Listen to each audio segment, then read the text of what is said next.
when we read your book, we read for those that have read it and for those who are curious about what your work is about.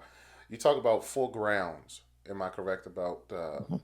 in the Old Testament in Exodus? Give us those four grounds, and kind of break down, I guess, the background to that particular scripture.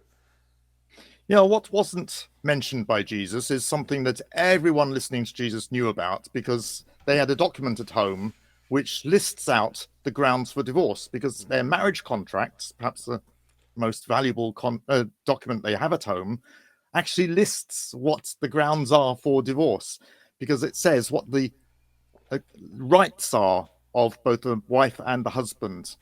And it says, it quotes Exodus 21, verse 10 and 11, saying that the man has to supply food and clothing and love to her wife. And the rabbis said, well, obviously, if the wife has these rights, then the husband also has these rights, and the woman has to cook that food and has to make that clothing and also has to give love. And if any of three of those were omitted, or even worse, if of course abuse would be much worse than that. Anything worse than that neglect, that would be grounds for divorce, as well as the adultery. So that makes four altogether: supplying food, supplying clothing, supplying love, and being unfaithful. Four grounds for divorce.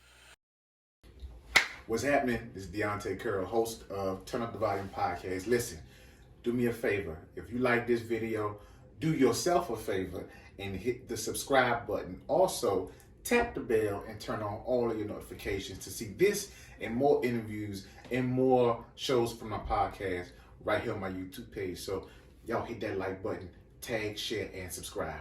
Y'all be good.